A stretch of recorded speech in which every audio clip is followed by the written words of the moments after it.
Karimnagar parliament BJP అభ్యర్థి బండి సంజయ్ ప్రచారంలో దూసుకుపోతున్నారు.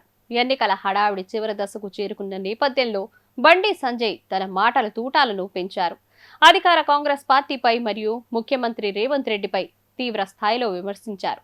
BRS party నాయకులపై కూడా బండి సంజయ్ తీవ్ర వ్యాఖ్యలు చేశారు. ఆదివారం ఎన్నికల ప్రచారంలో భాగంగా బండి సంజయ్ కరీంనగర్లోని రాజాశ్రీ గార్డెన్ లో జరిగిన గ్రామీణ ప్రాంత వైద్యుల ఆత్మీయ సమావేశంలో పాల్గొనడం జరిగింది. ఈ సమావేశంలో ఆర్ఎంపీలు, పీఎంపీ వైద్యులంతా నాకు మద్దతు తెలపడం చాలా సంతోషకరమైన విషయం. అభివృద్ధిలో దేశాన్ని పరుగులు పెట్టిస్తున్న ప్రధానమంత్రి నరేంద్ర మోడీ గారికి మా మద్దతంటూ ప్రకటించిన గ్రామీణ వైద్యులందరికీ నా ధన్యవాదాలు. కోవిడ్ టైంలో గ్రామాల్లో ప్రజల ప్రాణాలు కాపాడిన వాళ్లు ఆర్ఎంపీలు, పీఎంపీ వైద్యులు. పేదలకు భరించగలిగే డబ్బుతోనే చికిత్స చేస్తున్న మీ సేవలు అనిర్వచనీయమైనవి. ఆర్ఎంపీలు ఏ సమస్య వచ్చినా అండగా ఉంటూ అన్ని రకాలుగా ఆదుకోవడానికి నేను సిద్ధంగా ఉన్నాను. సమావేశంలో భాగంగా బండి మాట్లాడుతూ పరిపాలనకి పాతర వేసి ప్రజా సొమ్ముతో ఎన్నికల జాతరను ముఖ్యమంత్రి రేవంత్ రెడ్డి నిర్వహిస్తున్నారు. కాంగ్రెస్ నాయకుల ఖాతాలు పరిశీలిస్తే కథలు మొత్తం బయటపడతాయి. ఒక్కొక్క కార్పొరేటర్ అకౌంట్లో 5 లక్షలు డిపాజిట్ చేసిండ్రు. ఈసీ తక్షణమే కాంగ్రెస్ నాయకుల ఖాతాలను పరిశీలించాలి. కాంగ్రెస్ పార్టీ కొండంత హామీలిచ్చి గోరంత చేస్తోంది. అవినీతి అక్రమాలకు పాల్పడేవారు ప్రజలను, అభివృద్ధిని పెద్దగా పట్టించుకోరని ధ్వజమెత్తారు.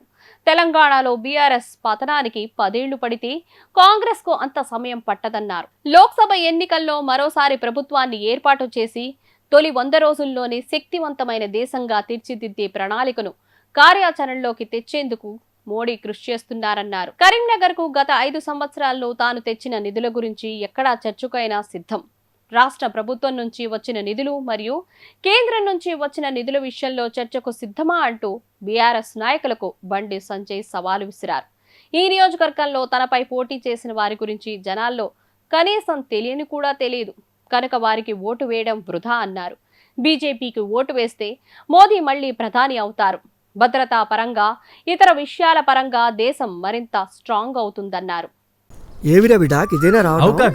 గదేంది మీరు ఓట్లేనికి పోలే?